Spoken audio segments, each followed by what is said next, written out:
65. Cette émission vous est présentée avec vidéo description. Perdu en territoire ennemi, le capitaine Ben Creighton et le G.I. Jones de l'armée américaine, ainsi que Ginette, leur mouette apprivoisée, sont encerclés par l'ennemi. C'est notre dernière chance. Atterré par le décès de sa mouette et la blessure de son compagnon, Ben offre à Jones un morceau de corned beef arrosé d'une sauce secrète de son invention. Comme dernière faveur, j'aimerais être enterré avec l'oiseau. De retour chez lui, Ben Creighton ouvre le premier restaurant Captain Creighton en banlieue d'Atlanta. Et depuis ce jour, partout à travers l'Amérique du Nord, on peut entendre...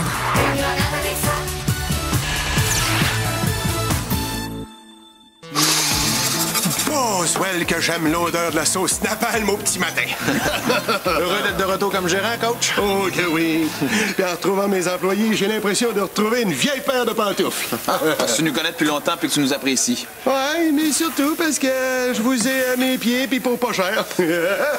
Sauf que maintenant, on est syndiqué, Danny. Ouais, syndiqué. Et pas peur, ça me fera pas changer mon style de leadership. Ah ouais? C'est-à-dire? C'est-à-dire que moi, comme gérant, je suis plutôt le genre à avoir une main dans un gant de... Un gant de velours. Non, de crin. Ouais, une main de fer dans un gant de crin. Mais avec le syndicat, t'es peut-être mieux de changer ça pour une mitaine de fourneau. Ça risque de chauffer un petit peu. Ben voyons donc, toi. Regarde-moi bien aller. Darius? Oui. Tu vas aller me préparer des bulldogs matin d'avance? Non, je peux pas, Danny. Pourquoi? C'est l'heure de ma pause. C'est garanti par la convention collective. Et Slam, tu vas aller compter les pailles dans l'entrepôt. Et que ça saute. Ah ben, je peux pas, coach. Pourquoi? À cause des termes et que ça saute. C'est du harcèlement psychologique selon la convention collective. Écoute, êtes-vous tombé sur la tête, vous autres? Ah, ça nous permettra d'exiger un congé avec plein salaire en vertu de l'article de la convention collective qui porte sur les accidents de travail. Amusez-vous pour le moment, si vous voulez. Et vous allez voir que votre syndicat, il va faire son temps. J'ai une personnalité trop forte pour me laisser marcher sur les pieds par le premier petit syndicat venu. Qui c'est qui a une personnalité trop forte? Nico Niquette. Nico Niquette? Ben oui, mon Danny. Ça fait longtemps, hein? 10 ans.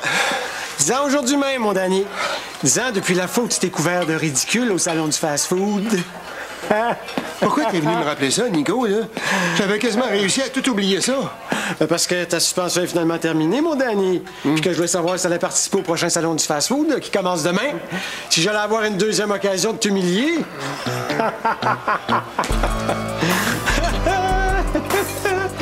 Je pensais jamais que cette histoire-là reviendrait me hanter. Mais c'est quoi cette histoire-là, au juste, là? Ça s'est passé il y a 10 ans. Jusque-là, à chaque année, la succursale montréalaise de Captain Creighton participait au prestigieux salon du fast-food. Ah, je savais même pas que ça existait. Et pourtant, mon chien, pour quiconque s'intéresse un tant soit peu à l'univers féerique du fast-food, le salon est un endroit magique. Toutes les chaînes y sont représentées et rivalisent pour impressionner le visiteur. Et c'est un peu comme le salon des métiers d'art, mais avec des gras trans au lieu de la céramique. Ah, ben, la prochaine fois que je chercherai une idée de cadeau pour ma mère, j'irai faire un tour. Bref, cette année-là, j'étais sûr de mon coup. Ah, j'avais mis le paquet pour avoir le plus beau kiosque. Bah, c'est sûr que j'avais pas l'emplacement B3, mais quand même. L'emplacement B3? Le rêve de tout exposant, mon Darius. Hein? Celui qui est ni trop loin, ni trop proche des toilettes, là, juste la perfection. Et qu'est-ce qui est arrivé? J'ai été victime d'un coup monté. Quand on m'a accusé d'avoir servi de la nourriture bonne pour la santé à mon propre kiosque. C'était pas vrai? Je le jure que je ne savais pas qu'il était bio, ce simili-poulet-là. Mais comment il s'est rendu là? D'un coup monté par Nico Niquette. Le gars qui est venu ici, là, puis qui était simple représentant à l'époque, mais qui, grâce à ça, a gravi les échelons puis est devenu président directeur général de l'infâme chaîne de poulet barbecue Cocorico Cholestérol. Ah, ouais. À cause de ça, Captain Creighton a retiré le poulet de son menu pour laisser toute la place à Cocorico Cholestérol. Mais pourquoi tu prendrais pas ta revanche? J'y avais pensé. D'ailleurs, depuis des années, je garde des pièces à conviction dans le but de mettre Cocorico Cholestérol dans l'embarras. Non, je pensais plus au salon du fast-food. Pourquoi tu participerais pas cette année? Ah, la douleur est trop vive. Juste de revoir Nico Niquette tantôt, là, ça a comme réouvert la plaie, là. Coach, je suis en train de classer les Bird Dogs dans le congélateur pour vérifier la fraîcheur des stocks. Ah, oui, c'est sûr que c'est important, la fraîcheur des stocks, ouais. Bon, est-ce qu'il faut que je les classe par mois? Non, donne-toi pas ce trouble-là. OK. Je les classe par année dans ce cas-là. Classe-les par siècle, ça va être bien correct. Allô, Marine. Allô, Sonia, ça va? Qu'est-ce qui nous vaut l'honneur de ta visite? Ah, ben, je viens pour la réunion syndicale. Je pensais que tu étais partie. Disons que je suis employée syndiquée rétroactive. Ah, puis la chanson? Ah, mais là, je chante les hymnes nationaux avant les matchs de hockey. Puis oui, sauf que j'ai développé des petits problèmes de voix, là. C'est une épreuve, c'est sûr. Mais bon, je vais probablement sortir de là grandillant. J'en doute pas. Il n'y a rien qui dit que ce sera pas une source d'inspiration pour mes fans, hein? T'as juste à mettre ça dans ton autobiographie. Mon autobiographie... Es-tu en train de me dire que t'as pas encore écrit ton autobiographie? Ben, c'est parce que je viens juste de commencer ma carrière. Oh, mais justement, elle commence à être tard. Qu'est-ce que tu veux dire? Une chanteuse écrit pas sa biographie parce qu'elle a vendu plein d'albums. Elle vend plein d'albums parce que sa biographie est en vente des dépanneurs. Ah, vu de même. Bon, on va commencer. Sont où les jumelles McCormick? En congé de maladie. Hein? Mais elles sont pas malades pourtant. Avec la convention collective, t'as plus vraiment besoin d'être malade pour être en congé de maladie. De toute façon, elles en ont profité pour aller au Mexique. Fait que je peux pas croire qu'elles vont pas attraper quelque chose. Mais là, attendez, là. Ça veut dire qu'il y a personne qui s'occupe du restaurant en ce moment? Personne. Ben oui, mais il faut que quelqu'un soit en avant. Ah, plus maintenant? Comment ça, plus maintenant? Ben, on a une convention collective. Oui, bon, alors, si on a une réunion aujourd'hui, c'est pour parler de la situation de Danny. Je pense que tout le monde est au courant maintenant. Son traumatisme du salon du fast-food, là, oui. Moi, je pense qu'on devrait pas le laisser comme ça. C'est très gentil à toi sur le plan humain, Darius, mais il faut pas oublier que la situation a changé. Hein? Il y a un syndicat maintenant. Mais puis? Bien, les relations syndicales patronales, c'est nécessairement des relations d'affrontement. De quoi on aurait l'air si une de nos premières motions comme syndicat visait à remonter le moral du patron? Oui, mais le patron, c'est M. Pitt. Oui, mon petit tata. C'est vrai que t'attends. Mais toi, Che, tu trouves pas qu'il fait un peu pitié? Ben oui, je trouve ça déchirant aussi. Mais si on voyait ça autrement, tu sais, si de remonter le moral de Danny, ça voulait dire d'améliorer les conditions de travail des employés. En tout cas, moi, quand il se sent de même, ça me déprime. Puis quand je suis déprimé, ben ça nuit à mon travail. Pour moi, c'est comme si mon coach filait pas. Puis moi, c'est comme quand mon public est pas dans son assiette. Puis moi, c'est comme quand le chihuahua de Paris Walton a des idées noires. Mais qu'est-ce que t'en penses, Che? Ben, il y a peut-être moyen de ménager la chèvre et le chou. Sonia? Allô, Marine? Entre. Puis, les premières pages de mon autobiographie. Ah, ben, j'ai lu ce que tu m'as envoyé par courriel. Puis? Oh mon Dieu, comment t'écrire ça, donc? Je cherche le mot, là. Oh, je l'ai! Plate! C'est gentil. Aimerais-tu mieux que je te montre? Mais non, c'est sûr. Moi, je dis ça parce que je te respecte puis que je veux que ton projet fonctionne. Pourquoi tu trouves ça si plate? Mais c'est parce que c'est vrai. Mais c'est sûr que c'est vrai, c'est ma vie. T'as pas peur de décevoir tes fans? Mais non! Le fait que j'ai une vie normale, là, ça va faire que les gens vont s'identifier à moi. Non. S'ils s'identifient vraiment à toi, là, moi, je pense qu'ils vont se dire « Hi, moi, sa plage, j'aurais menti » au lieu de raconter une platitude de même. Quelle platitude? On a le choix. Les 5 pages où tu racontes le nombre de bonbons que t'as eu à l'Halloween où t'avais 8 ans. La fois où t'es allé magasiner des bougies d'allumage d'auto avec ton père. Bon, OK, c'est beau, là. Qu'est-ce qu'il faut que je fasse d'abord?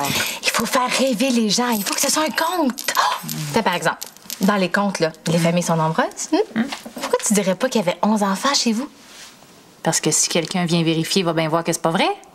Eh non, désolée, mais moi, je suis pas capable d'écrire n'importe quoi. Ouais, c'est bien ce que je pensais. C'est pour ça qu'il va falloir que ta biographie soit non autorisée. Non autorisée? Oui! Le monde aime bien ça. C'est comme une garantie qu'il va y avoir des révélations juteuses. Mais je veux pas. C'est pas mon genre, c'est pas moi. Ah, mais ça, on s'en fout. C'est pas autorisé. Regarde, Sonia, je vais le faire, moi. Les potins puis les vedettes, là, c'est ma grande passion dans la vie. Et voilà. T'as pas encore fini de faire le classement dans le congélateur? Non, il est arrivé quelque chose, je comprends pas trop. Quoi? Ben, sans faire exprès, je laissais une boîte à l'extérieur du congélateur, puis elle a dégelé. Puis c'était pas des Bird Dogs, c'était autre chose. C'est pas dramatique, là. Jusque-là, non, mais j'ai l'impression que la date d'expiration de ce qu'il y avait dans cette boîte-là, c'est aujourd'hui. Non, il faut pas dire date d'expiration, il faut dire date de péremption. Non, j'ai dit date d'expiration, parce qu'à la minute où ça a décongelé, ce qu'il y avait dans cette boîte-là s'est mis à expirer. Hey, je vais aller voir ça. On y va.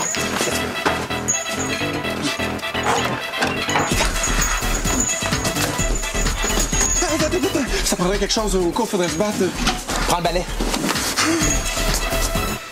Imagine ça, Danny. Le retour tant attendu du Captain Creighton au salon du fast-food, après de longues années d'absence. Hein? Toi, qui fais ton entrée dans l'enceinte, la clameur de la foule, les gens qui scandent ton nom, Danny, Danny, Danny. Vois-tu ça comme je vois ça, Danny? Ton retour au salon du fast-food par la grande porte. Non, je peux pas faire ça. Pourquoi? Je suis pas capable. Dès que j'essaie de visualiser ce que tu me dis, là, les souvenirs remontent à la surface. Je revois la face de Nico Niquette mort de rire. Là. J'entends les gens qui m'insultent en pensant que je veux leur offrir des repas équilibrés puis qui me traitent de diététisme. Toutes sortes d'affaires blessantes de même. Bon, mais tant pis, moi j'abandonne. Quand un gars est pas capable de voir par lui-même que c'est le moment d'accomplir sa destinée. Qu'est-ce qui te dit que c'est le moment d'accomplir ma destinée? Un signe très clair qui le laisse croire, comme si toutes les étoiles étaient alignées. Mais de quoi tu parles, donc? Bon, on a fait des démarches, puis figure-toi donc... Que quoi? Qu'on a le B3. Pas le B3. Pas le mythique emplacement B3. Ouais, monsieur. L'emplacement qui est dans le trafic. Celui qui est ni trop près, ni trop loin des toilettes. Tu veux dire que moi, Danny Pitre, j'aurais l'emplacement B3? Ah, mais quand je te parlais de destinée... T'as raison, mon Dieu. Il est temps que je règle mes comptes avec le passé, puis que je prenne ma revanche. Je vais retrouver mon honneur. Celui que j'ai laissé au salon du fast-food il y a 10 ans. Oui. Excusez-nous, coach. Bon, Oswald, qu'est-ce qui est arrivé au balai? On a dû balayer trop fort, hein, Slam? Ouais, c'est ça. Hey, Danny, t'aurais pas comme une pelle de rangée quelque part, là? Une pelle? Ouais, ou quelque chose de solide, là. Ben solide. Un bat de baseball, genre? Ouais. Ben, j'ai une pelle là, là.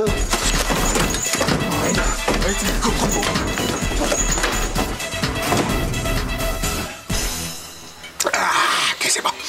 Alors, bienvenue, mesdames et messieurs. Voilà. Alors, vous avez droit aujourd'hui à un avant-goût de ce que Captain Creighton présentera demain au salon du fast-food. Alors, tout d'abord, une toute nouvelle variété de salade de choux signée Captain Creighton. Hein? En effet, fini d'être obligé de choisir entre la traditionnelle et la crémeuse. Voici la salade de choix. La traditionneuse. Une exclusivité Creighton.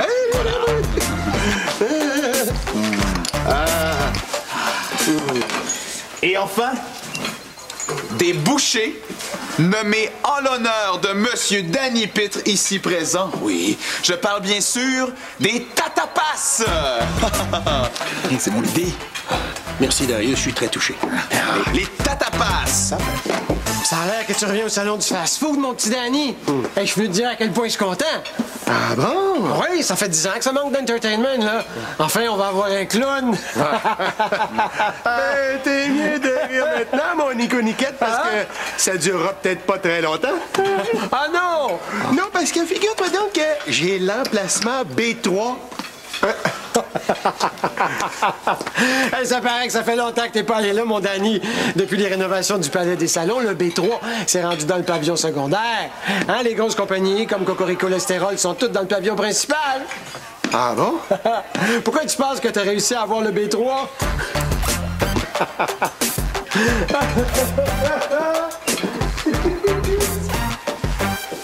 Allez, Sonia, un beau sourire.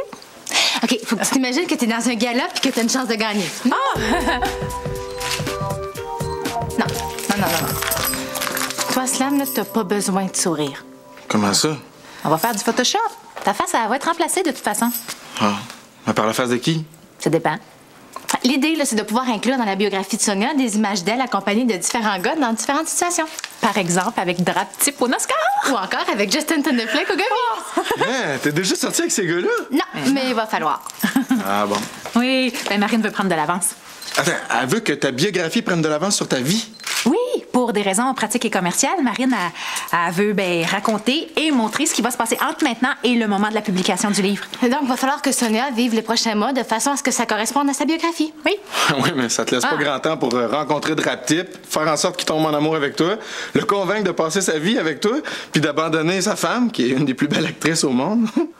Ouais, c'est sûr. Allez, un beau sourire. OK, Sonia, maintenant, t'es en voyage de noces dans les Caraïbes. Avec qui? Ah, on verra ça plus tard. Ah. OK, maintenant, vous êtes en chicane. OK, vous vous réconciliez. Vous cassez encore. OK, prenez. Cassez. Reprenez. Cassez. Reprenez. Cassez. Prenez. Plus d'intensité. OK, très content. C'est ça, c'est bon. Plus proche. Ça sert à rien. J'y arriverai pas. Voyons, Danny, tu vas pas te laisser arrêter juste par ça? Je suis pas capable. Si je retourne au salon du fast-food, je vais encore faire rire de moi. Ça veut dire que t'abandonnes? Ouais, j'abandonne. Non, ben, tant mieux, au fond. Comme ça, j'aurais pas essayé de justifier ça au syndicat. Quoi faire? Ben, moi et un groupe d'employés, on avait décidé de soutenir ta candidature au salon du fast-food, mais le syndicat s'y opposait. Comment ça, là? Ben, il y avait un risque d'abus de la part de l'employeur. Le syndicat veut pas que Captain Creighton soit représenté au salon du fast-food? Ben non. Mais coudonc, pour qui il se prend, ton syndicat, toi? Il s'imagine-tu qu'il va me dire quoi faire? Hey, prends pas ça de même, Danny. De toute façon, tu veux pas y aller, alors... Hey, puis si je change d'idée, moi? Ben, tu viens de dire que t'abandonnes. Mais j'abandonne peut-être pas l'idée de casser le syndicat puis de démontrer qui est-ce qui décide dans mon restaurant. Hey, Danny, calme-toi, là. Ouais, mais tu diras à ta gang de syndiquer, de porter de pancarte puis de déposer de griefs que je vais y aller au salon du fast-food. Même s'ils sont pas d'accord. Mais surtout s'ils sont pas d'accord.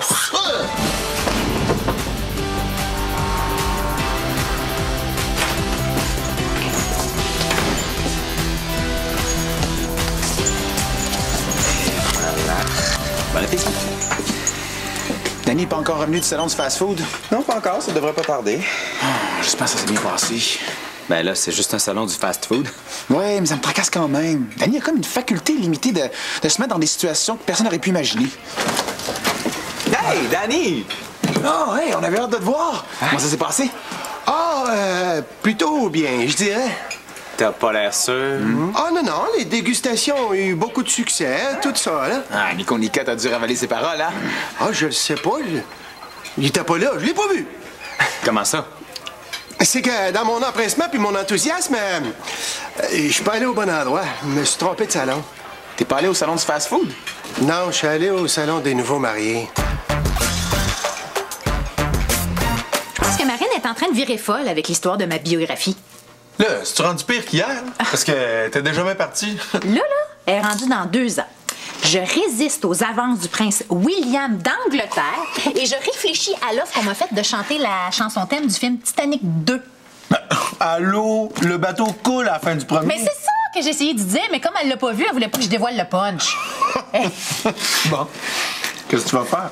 Ben, je vais lui demander d'arrêter ça. Puis elle aura beau me supplier, je changerai pas d'idée. Non. Ah, Sonia? Je te cherchais. Ah, ça tombe bien, moi aussi. Écoute, je sais pas comment tu vas prendre la nouvelle, là, mais t'auras beau me supplier, je changerai pas d'idée. Hey, c'est toi qui étais supposé te dire ça. Puis c'est triste, parce que je commençais à te considérer comme une amie. Il y a des choses qui sont impardonnables. Qu'est-ce que je t'ai fait? Rien encore, mais ça s'en vient. Dans ta biographie, là, je suis rendue à dans 2 ans et demi. Puis en recevant ton phénix pour artiste francophone s'étant illustré dans une langue quelconque, t'oublies de me remercier. Peux-tu t'imaginer comment je vais prendre ça? Je vais être dévastée. Marine, c'est parce que c'est tout dans ta tête, ça. C'est pas dans la réalité. Vas-tu nier ce qu'il y a dans ta propre biographie? En tout cas, moi, je remets ma démission. Ton ingratitude me fait trop mal. Trouve-toi une autre biographe non autorisée. Hey, Sla. Je pensais à ça. Quoi? Toi, t'as l'intention de devenir une grande vedette sportive, hein? Ben, j'aimerais ça. Dans ce cas-là, ça serait peut-être bien de commencer à penser à ta biographie. Tu sais, les photos qu'on a prises avec Photoshop, là, c'est bien facile de remplacer la face de Sonia.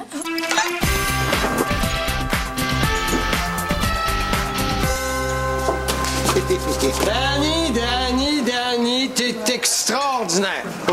Je pensais qu'on pouvait pas s'enfoncer plus profondément dans le ridicule, mais t'as réussi à prouver le contraire. Pourquoi? Ben, quand on a constaté ton absence au salon du fast-food, on t'a fait chercher, puis là, mon Dieu, le salon des nouveaux mariés. C'est trop drôle. Tu devrais peut-être pas rire tant que ça, mon Nico! Oh non! Non, parce que ma stratégie d'aller au salon des nouveaux mariés a porté fruit. C'est une stratégie, ça? Ah, tu sais, Danny, le genre planifié, mais après. Comment ça a porté fruit? Eh bien, grâce à ça, j'ai décroché plein de contrats pour des réceptions de mariage. Alors, résultat, Captain Creighton devient un gros joueur haut de gamme dans la noce bas de gamme, damant notamment le pion à Cocorico, l'estérol.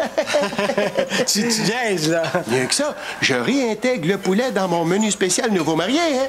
Doigt de poulet, sauce lune de miel. Mets ça dans ton casque, mon Cocorico. Attention, attention!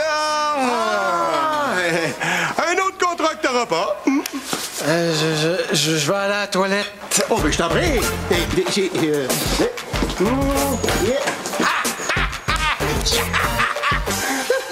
Danny, il faudrait que je te parle. Pourquoi? Mais c'est parce que, en faisant le ménage du congélateur, cela m'a laissé dégeler une boîte par inadvertance. Puis ça s'est mis à expirer. Inspirer. Tu sais, quand je te parlais de pièces à conviction que je gardais contre la compagnie Cocorico, l'estérol, ben c'était ça.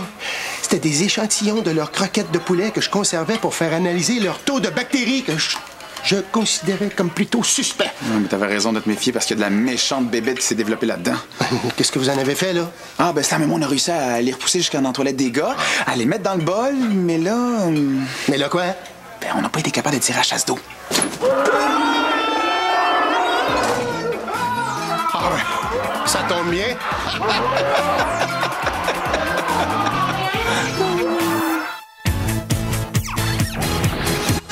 Vrac la vie, dans un instant, à Vrac TV.